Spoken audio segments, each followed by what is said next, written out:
ફરી એકવાર તમારી સમક્ષ આજે આપણે એન્વાયરમેન્ટલ સાયકોલોજી એટલે કે પર્યાવરણનું મનોવિજ્ઞાન બીપીસીસી 142 પર્યાવરણનું મનોવિજ્ઞાન એમાં આપણે આજે નવો ટોપિક શરૂ કરવા જઈ રહ્યા છીએ કે પર્યાવરણના પ્રશ્નો એટલે કે એન્વાયરમેન્ટના ઇસ્યુ કયા કયા છે. તો પ્રદૂષણના પણ જુદા જુદા પ્રકારો હોય છે, એના વિશે આજે આપણે વાત કરીશું. એ પછી પ્રદૂષણ પાછળ રહેલા કારણો કયા કયા છે અને પ્રદૂષણના પરિણામો કેવા આપણે ભોગવી રહ્યા છીએ, અને વૈશ્વિક પ્રદૂષણની વાત કરીશું, અને અંતે ચીપકો પર્યાવરણીય જે ચળવળ હતી એની આપણે વાત કરી ગયા છીએ, એટલે એ ટોપિકને જરાક સ્પર્શ કરીને આપણે પડતો મૂકશું. તો વર્તમાન જે સમય છે એ સમાજનું એક જે પ્રમુખ અને પ્રદૂષણ જે છે એ ગાંધીના શબ્દોમાં કહીએ તો આ સભ્યતાનું મુખ્ય લક્ષણ એ છે કે મનુષ્યની શારીરિક સુખાકારીમાં જ જીવનની સાર્થકતા રહેલી છે. પણ ખરેખર એવું નથી, બરાબર? જેના કારણે મનુષ્ય પોતાની શારીરિક અને ભૌતિક સુવિધાઓ પ્રાપ્ત કરવા માટે અનેક પ્રકારના પ્રયત્નો કરે છે. ભૌતિક સુખની વાત થઈ રહી છે, બરાબર? પરિણામ સ્વરૂપે વ્યક્તિ અને પ્રકૃતિ વધુ ને વધુ શોષણ એનું થઈ રહ્યું છે. તેથી સામાજિક આર્થિક વિષમતા દિન પ્રતિદિન વધતી જાય છે, અને બીજી તરફ જે છે એ પ્રાકૃતિક અસમતુલાની સમસ્યાઓ પેદા થતી જોવા મળે છે. પર્યાવરણ પ્રદૂષણનો પ્રત્યેક સંબંધ એ વિવિધ માનવીય પ્રવૃત્તિઓ અને ઔદ્યોગિક વિકાસની સાથે જોડાયેલો છે. વ્યક્તિ તેની પાયાની જરૂરિયાતોની પરિપૂર્તિ અર્થે જે પ્રવૃત્તિઓ કરે છે તેના પરિણામ સ્વરૂપે પર્યાવરણ પ્રદૂષણનું વિષચક્ર જે છે એ ચાલુ જ રહે છે. પર્યાવરણ અમુક સીમા તો પ્રદૂષણને રોકે છે, પરંતુ જ્યારે વ્યક્તિ દ્વારા પ્રદૂષણની માત્રા ખૂબ જ વધી જાય છે ત્યારે તેની ઘાતક એનો જે પ્રભાવ એ મનુષ્ય સહિત સમગ્ર જેને કહેવાય ને કે સમગ્ર વાતાવરણ ઉપર પણ પડે છે. વૈશ્વિક સ્તરની આપણે વાત કરીએ તો જે ઔદ્યોગિકરણ, શહેરીકરણ અને ખેતી, પશુપાલન, ખનન અને પરમાણુ શક્તિનું ઉત્પાદન તેમજ વિકાસશીલ પ્રવૃત્તિઓને લીધે વિવિધ પ્રકારે પર્યાવરણ પ્રદૂષણ ફેલાય છે. ઓક્સફર્ડ ડિક્શનરી તમે લઈ લો તો તે અનુસાર પ્રદૂષણ શબ્દનો આશય પ્રદૂષણ એટલે કે શુદ્ધતાને નષ્ટ કરે તે, બરાબર? પ્રદૂષણનો શું અર્થ થાય? તો જે શુદ્ધતાને નષ્ટ કરી નાખે છે. આ પરિભાષા પ્રદૂષણનો એક સામાન્ય ખ્યાલ આપણને સૂચવે છે. પર્યાવરણના કોઈ પણ ઘટકની પ્રાકૃતિક અવસ્થામાં જ્યારે અનિચ્છનીય અને અશુદ્ધ તત્વોની માત્રા વધી જાય છે ત્યારે પ્રદૂષણની સમસ્યા ઉત્પન્ન થાય છે. બીજા શબ્દોમાં કહીએ તો ભૂમિ, વાયુ, જળ વગેરેનો ભૌતિક, રાસાયણિક અને જૈવિક ગુણોમાં એવા ફેરફારો થાય કે જે પૃથ્વી પરના વિવિધ જીવોના જીવન માટે ઘાતક બને છે. આ પ્રદૂષણના કારણ એ પ્રકૃતિ પોતે અને મનુષ્ય બંને ભોગવે છે. પર્યાવરણ સંરક્ષણ નિયમ ઈસવીસન 1986 અનુસાર પર્યાવરણ પ્રદૂષણમાં એવા ઠોસ દ્રવ્ય ગેસ પદાર્થો સમાયેલા છે જે પર્યાવરણ માટે નુકસાન કરતા છે. ગિલપિનના મત અનુસાર નકામા કે પ્રતિબંધિત પદાર્થોથી કે તેના સંગ્રહથી પર્યાવરણના કોઈ પણ ભાગમાં ભૌતિક, પ્રાણીશાસ્ત્ર, કિરણોત્સર્ગ, ઉષ્ણતામાન વગેરેમાં પ્રત્યક્ષ કે અપ્રત્યક્ષ ફેરફારો પ્રદૂષિત છે. તેના લીધે સાર્વજનિક આરોગ્ય, સુરક્ષા કે કલ્યાણ તેમજ તમામ જીવસૃષ્ટિ ઉપર હાનિકારક અસરો પેદા થવાની શક્યતા વધી જાય છે.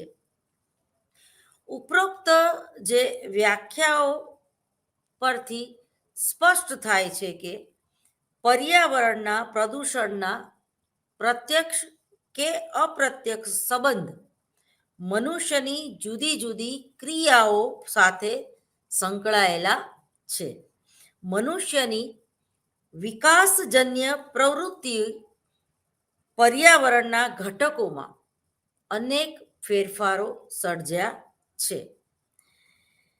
ખાસ કરીને જે જૈવિક સૃષ્ટિની વાત કરીએ તો જે પ્રદૂષણના પ્રકારોમાં આપણે એના વિશે વાત કરી ગયા છીએ. ખાલી એના ટોપિક જોઈ લઈએ. જેમ કે ભૂમિ પ્રદૂષણ, હવાનું પ્રદૂષણ, પાણીનું પ્રદૂષણ, અવાજ ઘોંઘાટનું પ્રદૂષણ, સામાજિક પ્રદૂષણ અને વિદ્યુત ચુંબકીય હસ્તક્ષેપનું પ્રદૂષણ. તો જમીન એ પણ પર્યાવરણનું એક મહત્વનું ઘટક છે. પૃથ્વીની અંદર અનેક પ્રકારના કાર્બનિક અને અકાર્બનિક પદાર્થો જોવા મળે છે. ખેતી તેમજ વનસ્પતિને ઉગાડવા માટે જમીન એ અગત્યનું પરિબળ છે. જ્યારે જમીનમાં વિવિધ પ્રકારના ક્ષારો ભળી જતા હોય છે ત્યારે તેની ફળદ્રુપતા જે છે એ ઘટી જાય છે. દાખલા તરીકે જે ખેડૂતનો દીકરો છે એને કદાચ ખબર હશે કે જ્યાં એકવાર તમાકુ વાવી દેવામાં આવે છે, જ્યાં જે ફળદ્રુપ જમીનમાં તમાકુની ખેતી થાય છે, પછી ત્યાં બીજી કોઈ ખેતી થઈ શકતી નથી. કારણ કે એ જે છે એ તમાકુ એટલું બધું જેને કહેવાય કે એ એટલું બધું નુકસાન કરતા છે કે એ જમીનને પણ નુકસાન પહોંચાડે છે. તો આવા અનેક પરિબળો જે છે, દાખલા તરીકે વધારે પડતો આપણે પાણીના બોર બનાવીએ છીએ અને જે અંદરની જમીન હોય છે એમાં પાણીનું પ્રમાણ ઘટી જવાથી પણ એ જમીન છે એ કોઈ કામની રહેતી નથી. એ જ રીતે ક્ષારોનું પ્રમાણ વધતું જાય છે, બરોબર. તેમજ જમીન ખેતી માટે એ લાયક રહેતી નથી.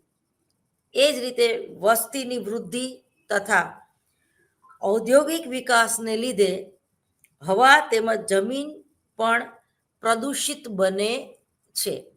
દાખલા તરીકે જેતપુરમાં જે રંગ બનાવવાની ફેક્ટરીઓ છે અથવા તો જ્યાં જ્યાં આવી ફેક્ટરીઓ છે તો એનું જે ગંદુ પાણી જે છે એ દરિયામાં વહેવડાવી દેવામાં આવે છે અથવા તો કોઈ એવા તળાવમાં એ જમીનમાં શોષાઈ જાય છે એ કલર અને એ જમીન જે છે એ પ્રદૂષિત થતી હોય છે. જમીન પ્રદૂષણને માટે ખેતી એક મુખ્ય કારણ છે. વધતી જતી વસ્તી વૃદ્ધિને માટે વધુ અનાજની જરૂર પડે છે. તેથી વધુ ઉત્પાદન કરવાના આશયથી ખેતીમાં બેફામ રાસાયણિક ખાતરો અને જંતુનાશક દવાઓનો ઉપયોગ કરવામાં આવે છે. એક તરફ પર્યાવરણવાદીઓ જમીનની જાળવણી ઈચ્છે છે, તો બીજી બાજુ બજાર ઉપર આધારિત અર્થવ્યવસ્થાના હિમાયતીઓ કોઈ પણ કિંમતને ભોગે વધુ ઉત્પાદનનું મહત્વ આપે છે. જમીન પ્રદૂષણના અન્ય કારણોમાં ગંદકી, કચરો, રાખ, નકામા પદાર્થો, મરેલા પશુઓ વગેરે જવાબદાર છે. જમીન સંરક્ષણના અનુસંધાને ઘણા લાંબા સમયથી સરકારી પ્રયત્નો એટલે કે સરકાર દ્વારા પ્રયત્નો થઈ રહ્યા છે, પરંતુ સામાન્ય ખેડૂતો દ્વારા જમીન સંરક્ષણ સંદર્ભે કોઈ ખાસ પ્રયત્નો થતા જોવા મળ્યા નથી. કૃષિઓમાં કેટલીક જંતુનાશક દવાઓનો ઉપયોગ કરવામાં આવે છે, જેમ કે ડીડીટી, બરાબર, આનાથી તમે ને હું બંને વાકેફ છીએ. ડીડીટી એન્ટ્રીન તેમજ બીએચપી વગેરેનો ભયજનક રીતે ઉપયોગ થવા પર પ્રતિબંધ મૂકવો જોઈએ. કેટલીક વાર આવી દવાઓના છંટકાવને કારણે શાકભાજી, ફળો વગેરે પણ ખરાબ થતા હોય છે. જે શાકભાજી અને ફળો મનુષ્ય આરોગે છે, બરાબર, અને તેનાથી મનુષ્યનું સ્વાસ્થ્ય એ જોખમમાં મુકાય છે. ભૂમિ પ્રદૂષણનું બીજું મુખ્ય કારણ જે છે એ છે ઔદ્યોગિક કચરો. આ ઔદ્યોગિક કચરાનો નિકાલ જમીન પર જ કરવામાં આવે છે. તેનાથી પણ પ્રદૂષણ ફેલાય છે. હવે આ જે અમુક યુરિયા કે આ બધા ડીડીટીનો ઉપયોગ કરવામાં આવે છે મચ્છર મારવા માટે અથવા તો શાકભાજી સડી ન જાય એના માટે, પણ જ્યારે એનો અતિરેક એનો ઉપયોગ કરવામાં આવે છે તો એ જે શાક છે, જે ફળ છે, એનાથી પણ કેન્સર જેવા મહાભયંકર રોગો આપણને થતા હોય છે. એ પછી છે પાણીનું પ્રદૂષણ. પ્રાકૃતિક પાણીમાં જ્યારે અનિચ્છનીય બાહ્ય પદાર્થો ભેળવવામાં આવે છે ત્યારે તેની જે ગુણવત્તા છે એમાં ઉણપ વર્તાય છે, જેને મળ પ્રદૂષણ કહી શકાય છે. આ પાણી સ્વાસ્થ્યને અસર કરે છે. પાણી પ્રદૂષણની સમસ્યા એ વિશ્વવ્યાપી સમસ્યા છે, જેના કારણોમાં વસ્તીમાં વૃદ્ધિ, ખેતીમાં વૃદ્ધિ અને વધતું જતું ઔદ્યોગિકરણ છે. સામાન્ય રીતે મોટાભાગના દેશોમાં ઉદ્યોગોમાંથી ઉત્પન્ન થતો કચરો અને પ્રવાહી નદીમાં છોડવામાં આવે છે. તેથી પાણી પ્રદૂષણ થાય છે અને પ્રદૂષણ પદાર્થોને આધારે જળ પ્રદૂષણને 4 વિભાગમાં આપણે વહેંચી શકાય છે. પેલું છે ભૌતિક પ્રદૂષણ, બીજું છે રાસાયણિક પ્રદૂષણ, ત્રીજું છે શારીરિક પ્રદૂષણ અને ચોથું છે જૈવિક પ્રદૂષણ. પાણીના ભૌતિક ગુણો જેવા કે સ્વાદ, રંગ, ગંધ વગેરેમાં પરિવર્તન એ ભૌતિક પ્રદૂષણ કહેવાય. પાણીમાં રાસાયણિક પદાર્થો ભળવાને લીધે કે પાણી આરોગ્યને માટે હાનિકારક બની ગયું છે. ઉદ્યોગો તેમજ ખેતીમાં જંતુનાશક દવાના ઉપયોગને લીધે રાસાયણિક પ્રદૂષણ વધી જાય છે. ઝેરી રસાયણના કારણે પાણીમાં રહેતા જીવોને પણ અસર થાય છે. જ્યારે પાણીમાં રોગજન્ય કીટાણુઓ ઉત્પન્ન થાય છે ત્યારે જે પ્રદૂષણની સમસ્યા જન્મે છે તે જૈવિક પ્રદૂષણ છે. પ્રદૂષિત પાણી માનવ સ્વાસ્થ્ય માટે સૌથી વધુ ઘાતક છે, જેનાથી ટાઇફોઇડ, પોલિયો, પથરીની બીમારીઓ વગેરે થવાની શક્યતાઓ રહેલી છે.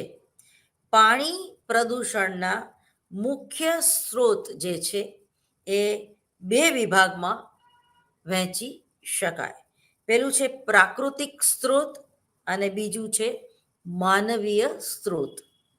પ્રાકૃતિક સ્ત્રોત એ અંતર્ગત માટી, ખનિજ તત્વો, વનસ્પતિઓ, મૃત પ્રાણીઓ તેમજ મળમૂત્ર વગેરે એ મુખ્ય છે. આ ઉપરાંત ઝેરી ધાતુઓ જેવી કે સીસુ, પારો, પ્લાસ્ટિક જેવી ધાતુઓને લીધે પણ પાણી પ્રદૂષિત થાય છે. નિકલ, કોબાલ્ટ, ટીન અને બેરિયોનના જે સંશોધન છે વગેરે ધાતુઓથી વધુ માત્ર પણ પાણીને પ્રદૂષિત કરે છે. તેવી જ રીતે ખનિજ મેળવવાની પ્રક્રિયાથી પણ પાણી પ્રદૂષિત થાય છે. ઔદ્યોગિક વિકાસને લીધે મોટી નદીઓના જળ પ્રદૂષણમાં વૃદ્ધિ કરતા હોય છે. મોટા ઉદ્યોગો દ્વારા ગંદુ પાણી, જેમાં વિભિન્ન પ્રકારના ઝેરી રસાયણો છે તે નદીમાં છોડવામાં આવતા હોય છે. દાખલા તરીકે ભારતમાં ગંગા નદીનું પાણી પ્રદૂષિત બન્યું છે. બરોબર, આપણા માટે બહુ દુઃખની વાત છે. જેને આપણે માતા કહીએ છીએ, જેની આપણે પૂજા કરીએ છીએ. જે પાણીમાં કેટલાય પ્રકારના બેક્ટેરિયા જણાય છે, જેને આપણે ચરણામૃત તરીકે લેતા હતા. બરોબર, આજે લેતા આપણે 10 વાર વિચાર કરવો પડે. ઔદ્યોગિકરણમાં રાસાયણિક ખાતરોનો ઉદ્યોગ, ચર્મ ઉદ્યોગ, કોઈની રિફાઇનરી ઉદ્યોગ, લોખંડ પોલાદ ઉદ્યોગ, કાપડ ઉદ્યોગ, રબર ઉદ્યોગ વગેરે પ્રકારના અનેક ઉદ્યોગો પાણીને પ્રદૂષણમાં ફેરવી નાખે છે. આ જળ પ્રદૂષણને રોકવા માટે કેટલાક ઉપાયો હાથ ધર્યા છે. ઔદ્યોગિક કચરો જે છે એ માનવ સ્વાસ્થ્યને કેટલાક પ્રમાણમાં અસર કરે છે. તેના ઉપર સંશોધન કર્યા બાદ જ તેનો નિકાલ આવી શકે એમ છે. નદીઓમાં મળમૂત્ર તેમજ અનેક પ્રકારની ગંદકીઓના પ્રવાહને ખાળવો જોઈએ. નદીઓના કિનારે સ્મશાન ગૃહો, મૃતદેહોને ફેંકવા ઉપર પ્રતિબંધ મૂકવો જોઈએ. અયોગ્ય કચરો તેમજ નાશ ન થાય તેવો કચરો પદાર્થો નદીઓમાં નાખવા ન જોઈએ અને એના માટે દંડ ફટકારવો જોઈએ. પીવાનું પાણી રાસાયણિક તેમજ ભૌતિક પ્રક્રિયાઓમાંથી પસાર કર્યા બાદ જ ઉપયોગમાં લેવું જોઈએ. હવે એ પછી છે હવાનું પ્રદૂષણ. આ પ્રશ્ન મનુષ્યની સભ્યતા તરફના મંડાણ બાદ તરત જ શરૂ થયો છે. જ્યારે માનવે સૌપ્રથમ અગ્નિનો પ્રયોગ કર્યો હતો, ત્યાર પછી ઈસવીસન 10-11 હજાર પૂર્વે મનુષ્યએ જંગલોમાં આગ લગાવીને જમીન સાફ કરી હતી અને કૃષિની શરૂઆત કરી હતી. વાયુમંડળના પ્રાકૃતિક અવસ્થામાં વાયુની જે જુદા જુદા ઘટકો વચ્ચે એક પ્રકારનું સંતુલન છે, પરંતુ તેના પ્રદૂષણ થતાં એમાં ફેરફાર જોવા મળે છે. વિશ્વ આરોગ્ય સંસ્થા અનુસાર હવા પ્રદૂષણ મનુષ્ય દ્વારા કરવામાં આવતી ક્રિયા વડે થાય છે, જેની અસર માનવીના આરોગ્ય તેમજ વનસ્પતિ વગેરે ઉપર પડતી જોવા મળે છે. વ્યક્તિગત વાયુ પ્રદૂષણ, સામૂહિક વાયુ પ્રદૂષણ અને વ્યવસાયિક વાયુ પ્રદૂષણ. તો વ્યક્તિગત વાયુ પ્રદૂષણમાં વ્યક્તિગત વાયુ જેમાં કે ધુમાડો, ધૂળ અને વાયુનો એક જગ્યાએ જમાવ થવો, વ્યક્તિગત વાયુ પ્રદૂષણ જેના મુખ્ય કારણો વ્યક્તિ દ્વારા ખોરાક તૈયાર કરાવાતો હોય, ધૂમ્રપાન કોઈ વ્યક્તિ કરતું હોય, તેમજ બીજી અન્ય ક્રિયાઓ વડે પણ થાય છે. અને વ્યવહારિક વાયુ પ્રદૂષણ જેમાં ટેકનિકલ ક્રિયાઓના હિસાબે પેદા થાય છે, જેથી વધુ મંડળમાં કેટલાક ઝેરી ગેસ છોડવામાં આવે છે. એ પછી છે સામૂહિક વાયુ પ્રદૂષણ, જેમાં સામૂહિક વાયુ પ્રદૂષણ એ વ્યક્તિઓ વૃક્ષો ન વાવવા, વૃક્ષોની અછત, પ્રાણી તેમજ સમગ્ર પર્યાવરણ પર વાયુમંડળના અસંતુલનની સ્થિતિ વગેરે. આમ વ્યક્તિ માટે જેટલું મહત્વ ખોરાક અને પાણીનું છે, તેનાથી અનેક ગણું મહત્વ હવાનું છે. જો આ હવા પ્રદૂષણ હોય અને એને રોકવામાં ન આવે તો વ્યક્તિ અનેક રોગોનો ભોગ બનશે. ખાસ કરીને શહેરમાં અસ્થમા, બરોબર, દમ જેને આપણે કહીએ છીએ, કેન્સર, ટીબી, સંધિવા, બ્રોન્કાઇટિસ, આર્થરાઇટિસ અને સ્કિન ડિસીઝ જેવા રોગો એ વાયુ પ્રદૂષણથી થાય છે. પાણી અને જમીન પ્રદૂષિત જેમ હવા પ્રદૂષણ પણ માનવ જીવનને કારણે થતું હોય છે. પ્રાકૃતિક રૂપથી જોઈએ તો હવા પ્રદૂષણનું કારણ ધૂળ, રજકણો, સમુદ્રમાંથી નીકળતા મીઠા રજકણો, સૂક્ષ્મ જીવો, આગમાંથી પેદા થતો ગેસ, જ્વાલામુખીમાંથી નીકળતો લાવા, રાખ અને વાયુ ઉલ્કાપાત, દુર્ગંધ વગેરેને ગણાવી શકાય. કેટલાક ગેસો જેમાં sulphur dioxide, hydrogen sulphide, carbon monoxide, nitrogen oxide, ammonia nitrous oxide, hydrocarbon તેમજ કાર્બન ડાયોક્સાઇડ વગેરે વાયુમંડળને પ્રદૂષિત કરે છે. એ જ રીતે બળતણ તેમજ ઉર્જા માટે લાકડું, તેલ, વાયુ, કોલસો, પરમાણુ ઈંધણ વગેરેના ઉપયોગને પરિણામે અનેક પ્રકારના પ્રદૂષણ હવામાં ફેલાય છે. મનુષ્ય દ્વારા આરોગ્ય કચરો અથવા તો પદાર્થોને બાળવામાં આવે છે, જેનાથી પ્રદૂષિત વાયુ પેદા થાય છે. દાખલા તરીકે, જો આપણે રબરના ટાયરને સળગાવીએ તો તેમાંથી દુર્ગંધ આવે છે, તેમજ ધુમાડો નીકળે છે, એ આપણા સ્વાસ્થ્યને નુકસાન કરતા છે. એ જ રીતે વાહન વ્યવહારના અનેક સાધનોને લીધે પણ વાયુ પ્રદૂષણ ફેલાય છે. અનેક પ્રકારના ઉદ્યોગો જેમાંથી કેટલાક વાયુ નુકસાન કરતા છે, જે હવાને પ્રદૂષિત કરે છે. દાખલા તરીકે વડોદરા, અમદાવાદ વગેરે શહેરોમાં પસાર થતા આવા ઉદ્યોગોમાંથી નીકળતા વાયુ અને તેમાંથી આવતી દુર્ગંધ આપણને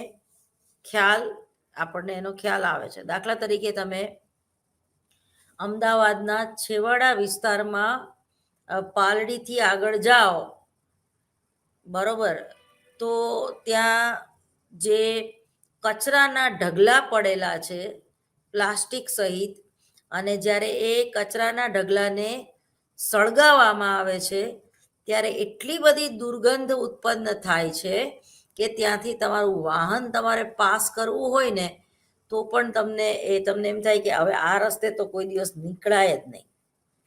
બરોબર. તો હવા પ્રદૂષણને જે રોકવા માટે જે ઉપાય છે એમાં હવાનું શુદ્ધિકરણ તથા પ્રદૂષણને રોકવા માટે વૃક્ષારોપણનો કાર્યક્રમ કરવો એ ખૂબ અગત્યનું છે. એવા પ્રકારના ઉદ્યોગો સ્થાપવા જોઈએ જેનાથી ઓછામાં ઓછું પ્રદૂષણ થાય છે. આજે અમેરિકા જેવા મહાસત્તા જેની પાસે છે એવા દિગ્ગજ દેશ જે છે એ પોતાના દેશમાં કોઈ પણ આવું ઉત્પાદન કરતું નથી જે એના એટમોસ્ફિયરને ઇફેક્ટ કરે, જેમાં વાયુ પ્રદૂષણ ફેલાય એવી કોઈ પણ ફેક્ટરી ત્યાં નથી. અને એ લોકો બહારથી આ જરૂરિયાત પ્રમાણે બધું બહારથી મંગાવી લે છે.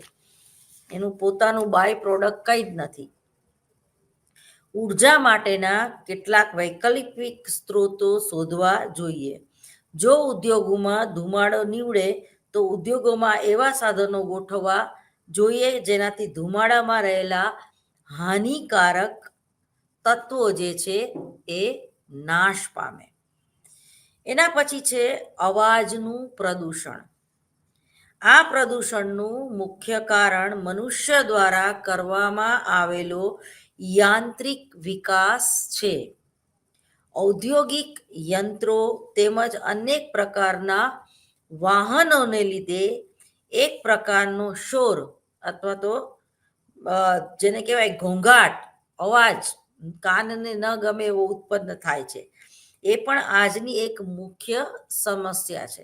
દાખલા તરીકે તમે જજીસ બંગલા રોડ ઉપર રહેતા હોય અને ત્યાં તમારા ફ્લેટમાં તમે સ્લાઇડિંગ વાળી બારી ના કરાવી હોય તો એ જે વાહનોનો અવાજ જે છે ઘોંઘાટ ઉત્પન્ન કરે છે અને તમને તમારા ઘરમાં શાંતિથી બેસવા પણ નથી મળતું.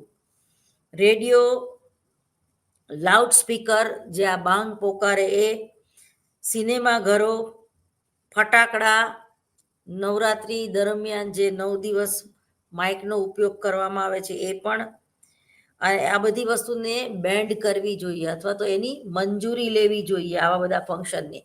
અત્યારે તમે જો લગ્ન ગાળો છે તો કોકની જાન આવે કે વરઘોડો નીકળે એટલે એ ધંધનાધન ધંધનાધન ધંધનાધન કેટલો બધો અવાજ થાય છે. અરે ભાઈ તારે પરણવું હોય તો શાંતિથી પરણી જાય ને બીજાને ડિસ્ટર્બ કરવાની ક્યાં જરૂર છે? બરાબર. એક બાજુ એક્ઝામ પરીક્ષાનો માહોલ હોય અને એક બાજુ લગ્નનો માહોલ હોય તો જે વિદ્યાર્થીઓ છે બિચારા કેટલા બધા ડિસ્ટર્બ થાય છે. તો આ જે અવાજનું પ્રદૂષણ છે. એ પછી છે ઘન કચરાનું પ્રદૂષણ. બરાબર. સ્વચ્છતા અભિયાન દરમિયાન હવે આપણામાં એટલું પરિવર્તન આવ્યું છે, એ ફેરફાર થયો છે કે આજે ઘરે ઘરે 2 ડસ્ટબિન રાખવામાં આવે છે. એકમાં સૂકો કચરો અને એકમાં લીલો, એટલે કે એ પાણીવાળો કચરો એ ફેંકવામાં આવે છે જેથી કરીને એટલું પ્રદૂષણ ઓછું થાય અને જે આપણા ઘરે કામ કરવાવાળા આવે એને પણ એ કચરો ઉપાડવામાં સરળતા રહે. જુદા જુદા પ્રદૂષણોમાં ઘન કચરાના પ્રદૂષણનો પણ સમાવેશ થાય છે. મુખ્યત્વે આ પ્રકારના ઘન કચરાના અસ્તિત્વ માટે માનવીની ક્રિયાઓ એ મહત્વના પાયાનો ભાગ છે, જેમાં ખોરાકનો એંઠવાડનો ઉપયોગ બાદ ફેંકી દેવાની નકામી ઘર વખરી અથવા તો અનેકવિધ ચીજ વસ્તુઓ, ઉદ્યોગમાંથી નીકળતો જે કચરો, દવાઓ તેમજ હોસ્પિટલ, પશુ ચિકિત્સા. જો સૌથી વધારે જો કચરો હોય ને, તમે સરકારી હોસ્પિટલમાં જાઓ કે કોઈ પણ ખાનગી હોસ્પિટલ, સેલ્બી હોસ્પિટલથી માંડીને કિડની હોસ્પિટલ સુધી, બરાબર, તો એનો જે કચરો જે છે એટલો બધો દુર્ગંધ મારતો હોય છે. અને કોરોના કાળ દરમિયાન તો એ લોકોએ જે પ્લાસ્ટિક બેગ આખા શરીરે વીંટાળી હતી, એ યુઝ એન્ડ થ્રો હતી. તો એ કેટલું બધું એ લોકોએ કચરાનો ઢગલો કરેલો, અને એની કેટલી બધી દુર્ગંધ આવતી હતી. અને એ કોરોના ફેલાવાનું કારણ પણ એ છે, કારણ કે એ જે કૂતરું જે છે એ આખું ખોલીને જોવે. બરાબર, એ જ રીતે મારે દુઃખ સાથે કહેવું પડે છે, જે બહેનો મને સાંભળી રહ્યા છે એ આ વાતને ગંભીરતાથી સમજે, અને જે તમારા પેડ છે, ટાઈમના કપડાં, એ તમે કોથળીમાં જે નાખી દો છો, અને એ જે કપડાં જે છે એનેથી પણ કેટલા બધા રોગો ફેલાય છે, કેટલું બધું પ્રદૂષણ ફેલાય છે. ઘણીવાર આવા પેડ યુઝ થયેલા આપણે રસ્તા વચ્ચે જોઈએ છીએ, અને કૂતરા બિલાડા એને ખાતા હોય છે. તો એ આપણા માટે બહુ શરમજનક વાત છે. તો આના વિશે તમને બીજું શું કહેવું? તો આ પણ એક કચરાનું પ્રદૂષણ છે. બાયોમેડિકલ વેસ્ટ, મેં તમને કીધું ને, વ્યવસ્થાપન તથા એની જે જાળવણી બરોબર ન થાય, એના જે નિયમ છે, કાનૂન તો છે 1998માં એનો કાનૂન, જેમાં ચેપી કચરાના નિકાલ માટે માર્ગદર્શિકા આખી બહાર પાડવામાં આવી છે, છતાં એનો અમલ નથી થતો. આ સંદર્ભમાં નિયમ સત્તામંડળની ફરજો અન્યત્વે 2000 મુજબ ગુજરાત પ્રદૂષણ બોર્ડને તેની અંગેની કાર્યવાહી માટે સોંપણી કરવામાં આવેલી. તે અનુસાર જૈવિક તબીબી કચરાનો નિકાલ કરવા તેને આધુનિક ભઠ્ઠી ઇન્સિસ્ટેનમાં બોળવામાં આવે છે. આ ભઠ્ઠીના તાપમાન આશરે 1100 ડિગ્રી સેન્ટીગ્રેડ રાખવામાં આવે છે. અન્યથા પ્લાસ્ટિક બળવાથી ડાયોક્સિન અને ફેરોન નામના ઝેરી વાયુને વાતાવરણમાં ફેલાવવામાં આવે છે. આજના પ્લાસ્ટિક કચરાનું પ્રમાણ દિન પ્રતિદિન વધતું જાય છે. એક જમાનામાં પ્લાસ્ટિકની શોધને મહાન અને ક્રાંતિકારી શોધ ગણવામાં આવી હતી, પરંતુ આજે પ્લાસ્ટિકની ચીજ વસ્તુઓએ અનેક પ્રશ્નો પેદા કર્યા છે.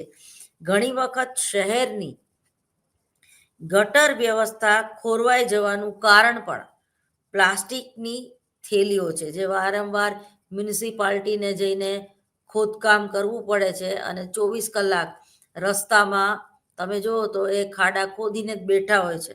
એનું કારણ પ્લાસ્ટિક છે. તેમજ પશુઓનું મરણનું પ્રમાણ વધવાનું એક કારણ પ્લાસ્ટિકની થેલીઓ, જે આપણે પશુઓને બિચારાને એઠવાડમાં એ નાખીને આપીએ છીએ. આજે તે તબીબી ક્ષેત્રમાં પણ પ્લાસ્ટિકની વિશાળ પ્રમાણમાં ઉપયોગ થઈ રહ્યો છે.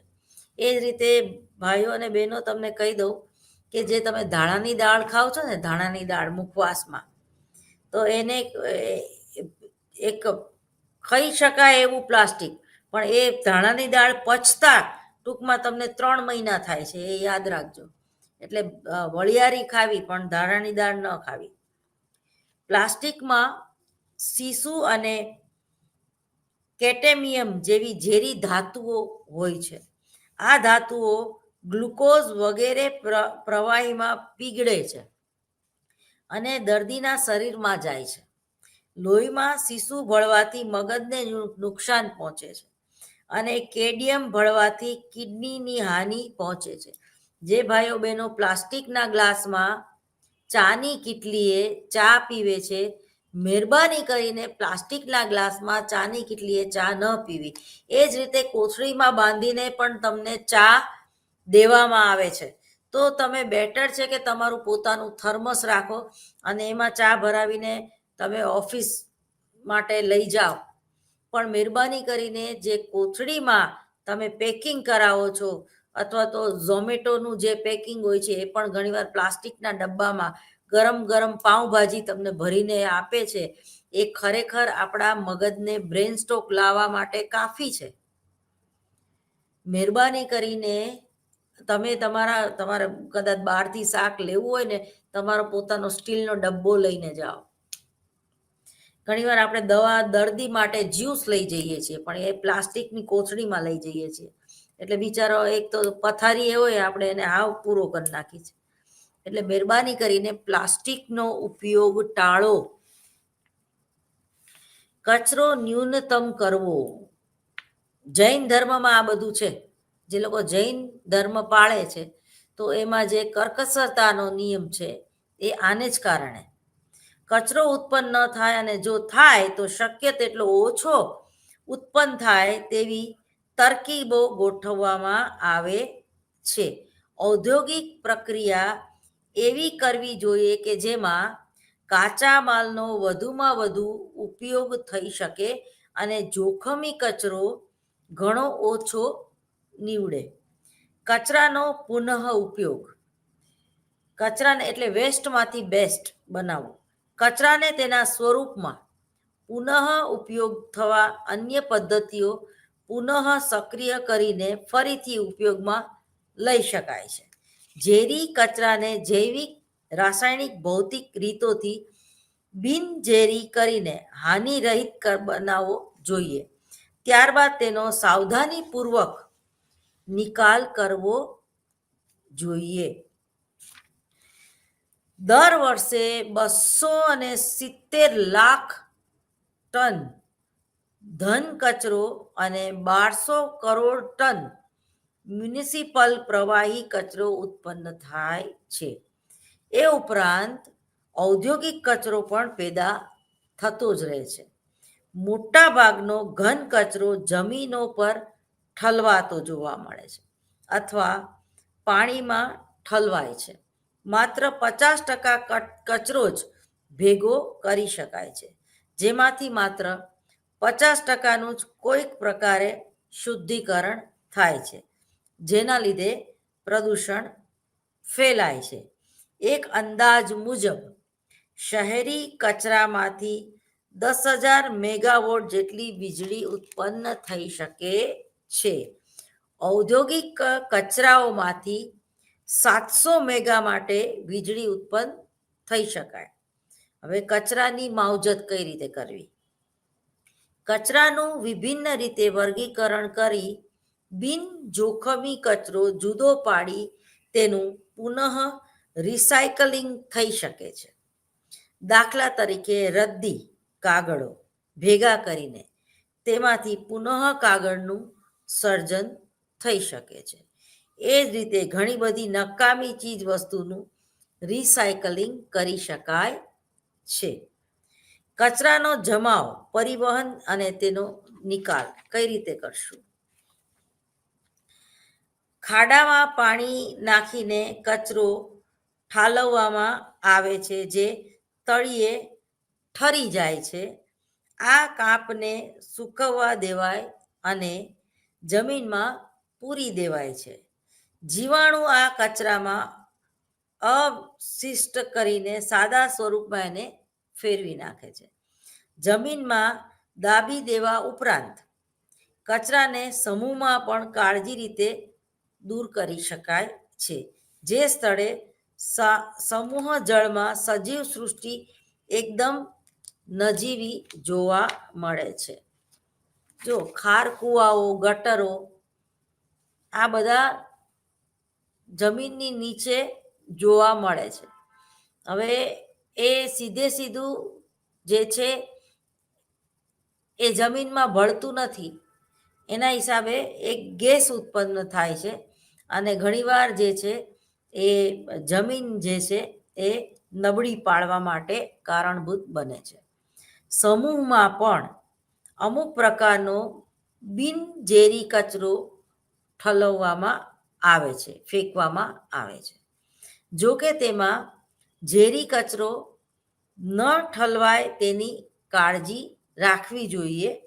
અમેરિકા અને ઈરાન સાથેના યુદ્ધ દરમિયાન સમુદ્રમાં ખનિજ તેલના ઢોળાવાને લીધે માછલીઓ પર તેની વિઘાતક અસરો જોવા મળી હતી અને પછી અનેક માછલીઓ જે છે એ મૃત્યુ પામી હતી. ઘણીવાર તમે જોયું હશે કે ઘણી જગ્યાએ માછલીઓનો વરસાદ થયો એવું જોવા મળે. ઘણીવાર તમે સોશિયલ મીડિયામાં આવી પોસ્ટ પણ જોઈ હશે. તો એનું આ જ કારણ છે. હવે દરિયાઈ પ્રદૂષણ. ભારતના દેશને 7,500 જેટલો કિમી એટલે કે 7500 જેટલો કિમી લંબાઈ ધરાવતો જે દરિયા કિનારો પ્રાપ્ત થયો છે, પૈકી એમાં 200 કિમીનો દરિયો કિનારે માછીમાર માટે ઉપયોગમાં લેવામાં આવે છે. આ દરિયા કિનારા અને કુદરતી સંપત્તિ પર દેશના 30% લોકો નિર્ભર છે. પોરબંદર, સોમનાથ, દ્વારકા, દીવ આ બધી જગ્યાએ તમે જોયું હશે કે જે ખારવા જે છે તો એ પાણીની ખેતી કરે છે અને એ એનું કમાવાનું સાધન છે. ગુજરાતને 1600 કિમી જેટલો લાંબો દરિયો પ્રાપ્ત થયો છે. આજે ઘણા વિકલ્પો દરિયાઈ પટ્ટામાં વિકાસ પામી રહ્યા છે. ગુજરાત સરકાર કે રાજ્યને આર્થિક રીતે સમૃદ્ધ કરવા ખૂબ જ આતુર અને ઉદાર બની છે. સરકારી ઉદ્યોગોને ખૂબ જ સરળતાથી કેટલીક મંજૂરીઓ અથવા તો સગવડો સોંપવામાં આવે છે અને બીજી તરફ ઝડપથી વધી રહેલું ઔદ્યોગિકરણ અને શહેરીકરણને લીધે પ્રદૂષણની ગંભીર સમસ્યાઓ સર્જાય છે. વાપીથી શરૂ કરીને મહેસાણા સુધીની પટ્ટીને ગોલ્ડન કોરિડોર તરીકે ઓળખવામાં આવે છે. જો ટૂંકા પ્રશ્નોમાં પૂછાઈ શકે હો. ત્યાં હવે ઉદ્યોગોને વધારે ભાર સહન કરતા વધતી શક્તિમાન રહી નથી, જેને લીધે હવે રાજ્ય સરકાર દરિયાઈ પટ્ટી તરફ નજર દોડાવી રહી છે. આ દરિયાઈ કિનારા અનેક પ્રકારની ખનિજ સંપત્તિ પ્રાપ્ત કરાવી શકે છે. દાખલા તરીકે અગેડ, બેન્ડોનાઇટ્સ, ફાયરફ્લે, ઓક્રિસ, ચોક, જીપ્સન, સિલિકા, રેતી, ડોલોમાઇડ વગેરે પરિણામે આ આગળ કેટલાક ઉદ્યોગો વિકસી શકાય છે. જેમ કે જામનગર અને સલાયા વચ્ચે ઘણા બધા ઉદ્યોગો છે એ વિકાસ થતા જોવા મળે છે. સિક્કા ખાતે રિલાયન્સ પેટ્રોલિયમ રિફાઇનરી, વાડીનાર ખાતે ઓસ્સાર અને ઇન્ડિયન ઓઇલ કોર્પોરેશન, સિક્કા ખાતે થર્મલ પાવર સ્ટેશન, ફર્ટિલાઇઝર તથા સિમેન્ટ ફેક્ટરીઓ આવેલી છે. પોરબંદરમાં રાણાવાવમાં, બરોબર. આ ઉદ્યોગોને લીધે દરિયાઈ જીવસૃષ્ટિ ઉપર ખૂબ જ વિપરીત અસરો જોવા મળે છે. ખૂબ જ ઝડપથી આગળ વધી રહેલા દરિયાઈ કાંઠાના ઔદ્યોગિક વિકાસને ધ્યાનમાં રાખીને અત્યારે આ વિસ્તારની જીવસૃષ્ટિ તથા પર્યાવરણ અસરોનો અભ્યાસ જરૂરી બની ગયો છે, જેનાથી દરિયાઈ સૃષ્ટિને બચાવી શકાય. જે લોકો નોનવેજ ખાય છે, જે લોકો સી ફૂડ ખાય છે, ખાસ કરીને સી ફૂડ, ઝીંગા, કરચલા, પાપલેટ કે માછલી, તો એ લોકો આવું પ્રદૂષિત દરિયામાં જીવન જીવે છે અને એ જે પાપલેટ કે ઝીંગા તમે ખાઓ છો તો એ જે છે એ કેન્સર જેવી કે સ્કિન ડિસીઝ થાય છે અથવા કેન્સર જેવી બીમારીનું સર્જન કરે છે. એટલે સી ફૂડ ખાવું એ આજે ગ્લોબલ વોર્મિંગમાં એ સુરક્ષિત નથી, એ બુદ્ધિપૂર્વકનો નિર્ણય નથી. પ્રોટીન, વિટામિન તો તમને રાજમામાંથી પણ મળશે, મગમાંથી પણ મળશે, પનીરમાંથી પણ મળશે, દૂધમાંથી પણ મળશે. પણ તમે તમને જીમમાંથી કહેવામાં આવે કે ભાઈ તમે માછલી ખાઓ, ઝીંગા ખાઓ, એમાં ભરપૂર પ્રોટીન હોય, વિટામિન હોય, બરાબર. અને એના સિવાય તમે રોટલા નહીં ખાવાના. બોડી રિડ્યુસ કરવું હોય તો પ્રોટીન જરૂરી છે, શરીરને વીકનેસ ના આવી જાય માટે. તો બસ નોનવેજ ખાધે રાખો, એમ બીજું કંઈ નહીં ખાઓ. તો આ ભયજનક છે, બરાબર. જહાજોના પરિવહન વખતે રખાતી નિષ્કાળજીઓ તથા અકસ્માતોને લીધે પણ પ્રદૂષણ ફેલાય છે. ઔદ્યોગિક ધન તથા પ્રવાહી કચરો તેમાં ઠલવવામાં આવતો હોય છે. કૃષિ રાસાયણિક કચરો કે જંતુનાશક દવાઓથી ઉત્પન્ન થતો કચરો અને ગટરના પાણી જે છોડવામાં આવે છે એનેથી ઘણીવાર તમે પાલકની ભાજીને ખેતી કરો છો કે કોથમરી પાણીની ખાઓ છો, કોઈ સ્વાદ જ ન હોય, કોથમરી કડવી લાગે છે તમને. તો દરિયાઈ પ્રદૂષણ થવાના જે મુખ્ય કારણો છે એમાં રાસાયણિક કચરો અને ઔદ્યોગિક કચરો અને નદીઓના મુખ પ્રદેશ એટલે કે ખાડી દ્વારા જે પ્રદૂષણ ફેલાય છે આ ત્રણ. તેમાં રાસાયણિક કચરો જે છે એ કૃષિ ક્ષેત્રમાંથી વપરાતી જંતુનાશક દવાઓ તથા ન્યારા ધોવાતા વપરાતા જે 24% જેટલે એમાં રાસાયણિક જે દ્રવ્યો જે છે એ દરિયામાં ભળી જતો હોય છે. એ પછી છે ઔદ્યોગિક કચરો. દરિયાકાંઠે આવેલા ઉદ્યોગો માટે તેનો રાસાયણિક કચરો ઠાલવવાનો ઉત્તમ માર્ગ એ દરિયો છે. આવો કચરો મોટા પ્રમાણમાં દરિયામાં જમા થાય છે, જેને લીધે દરિયાઈ જીવોની જે વૃદ્ધિમાં અવરોધ પેદા થાય છે અને મૃત્યુ પામે છે. ખાતર ઉદ્યોગ, રાસાયણિક તેમજ મેટ્રોકેમિકલ્સ ઉદ્યોગોનો કચરો એ પાણીમાં પ્રદૂષણ ફેલાવે છે, એટલે કે દરિયામાં. અરબી સમુદ્ર, બંગાળનો અખાત આ બંને ખાતર ઉદ્યોગોથી ખૂબ જ પ્રદૂષિત થયેલો વિસ્તાર છે. એ પછી છે નદીના મુખ પ્રદેશ એટલે કે ખાડી દ્વારા થતું પ્રદૂષણ. હજીરા ક્ષેત્રમાં આવેલા ઘણા બધા ઔદ્યોગિક એકમો જેવા કે ONGC, goal, Reliance, NTPC, carbo વગેરે દ્વારા પ્રતિવર્ષ 26.3 મિલિયન ઘન મીટર એફ્લ્યુઅન્ટ તાપીની ખાડીમાં ઢોળવામાં આવે છે, જેને લીધે દરિયો પ્રદૂષિત થાય છે. ભરૂચ ખાતે આવેલી આંબલા ખાડીમાં અંકલેશ્વર સહિત અન્ય ઔદ્યોગિક વસાહતોનો કચરો ઠાલવવામાં આવે છે, જેને લીધે પણ દરિયાનું પ્રદૂષણ વધતું જાય છે. હવે તેલ ઢોળવવાની જે વાત છે એમાં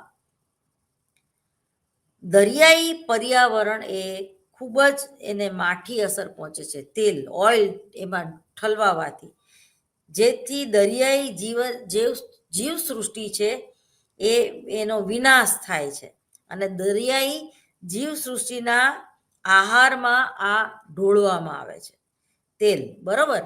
તો આ માછલીઓ આરોગ્ય ની જે માનવીય આરોગ્યને અસર પહોંચાડે, મેં તમને કીધું એમ, તો એ દરિયાકાંઠાના પ્રવાહના સ્થળો તથા સપાટીઓને તેલ દ્વારા થતા પ્રદૂષણથી ખૂબ જ આડઅસરો ઉત્પન્ન થાય છે. આ વિસ્તારને મૂળ પરિસ્થિતિએ પાછા આપણે લાવવા માટે ખૂબ જ મહેનત કરવી પડે એમ છે. એ પછી છે જહાજ ભાંગવાની પ્રવૃત્તિ. જો દેશમાં દરિયાકાંઠે જહાજ ભાંગવાની પ્રવૃત્તિ એ મુખ્ય છે. ગુજરાતના ભાવનગર જિલ્લાના અલંગ ખાતેના દરિયા કિનારે સૌથી મોટી જહાજ ભાંગવાની પ્રવૃત્તિ ચાલે છે. લગભગ 45,000 જેટલા કામદારો અને 200 જેટલા જહાજો તોડવાની ક્ષમતા ધરાવતા આ યાર્ડ કામ કરે છે અને પ્રતિ વર્ષે લગભગ 26 લાખથી વધુ સ્ટીલનો ભંગાર, જે દેશના કુલ સ્ટીલ ઉત્પાદનને 15% આપે છે, બરોબર, તે અલંગ ખાતે ઉત્પન્ન થાય છે. આ જહાજ ભાંગવાથી આ જે પ્રવૃત્તિ જે છે એ ખૂબ જ ભયજનક, ઝેરી કચરો, ઓઇલ તથા હેવી મેટલ પાણી સાથે ભળે છે અને દરિયામાં એ વસ્તુ જમા થાય છે. વધારે પ્રમાણમાં ઓઇલ અને ગ્રીસથી દરિયાઈ જીવોને ખૂબ જ નુકસાન પહોંચે છે અને એ દરિયાઈ જીવો, સી ફૂડ જેને આપણે કહીએ છીએ, એ આપણે ખાઈએ છીએ એટલે આપણામાં પણ એ ગ્રીસ ને બધું ભેગું થાય છે શરીરમાં અને આંતરડાનું કેન્સર થાય. હવે પાવર પ્લાન્ટને કારણે તો થર્મલ પાવર પ્લાન્ટ તથા ન્યુક્લિયર પાવર સ્ટેશનના કુલિંગ પાણી પર દરિયાઈ સૃષ્ટિને અસર પહોંચાડે છે. એનું જે કુલિંગ હોય છે, દરિયાઈ પ્રદૂષણની આડ અસરો, જેમાં પરવાળાના ટાપુઓ અને ચેરીઓને ખૂબ જ નુકસાન થતું હોય છે. ઓખાથી જોડિયા સુધીના, ઓખાથી છેક જોડિયા સુધીના કચ્છના અખાતમાં 15 જેટલા પરવાળાના ટાપુઓ આવેલા છે. ચેરિયા અને પરવાળાની સંપદા ભયજનક તબક્કામાં છે. પહેલાના દિવસોમાં પથ્થરોમાંથી ચૂનો કાઢવામાં આવતો હતો. તે પ્રવૃત્તિ આજે બંધ છે, પરંતુ તેની અસરો હજી જોવા મળે છે. ખંભાતના અખાતમાં ચેરિયા અદૃશ્ય થઈ ગયું. 1960 થી 1983 દરમિયાન ખંભાતના અખાતમાં ચેરિયા ઘટવાનું પ્રમાણ લગભગ 96% જેટલું છે, જ્યારે કચ્છના અખાતમાં ઈસવીસન 1965 થી 1982ના ગાળા દરમિયાન લગભગ 72.5% હતું. હવે એ પછી છે ખારાશની સમસ્યાઓ.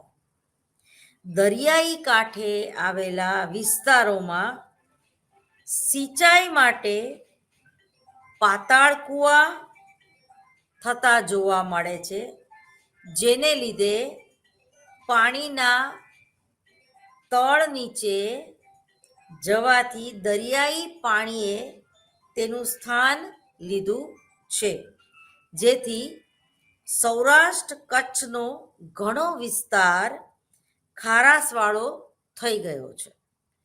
ભાવનગરથી ઉના, ઉનાથી માધવપુર, માધવપુરથી માળિયા અને માળિયાથી લખતરની જે આખી પટ્ટી જે છે એ ખારાશ હેઠળ આવી ગઈ છે, જેનાથી 2/3 પાકનું જે પાકનું ઉત્પાદન છે એ ઘટી ગયું છે, જેની અસર પછીથી ત્યાંના માનવ જીવન ઉપર પડી છે.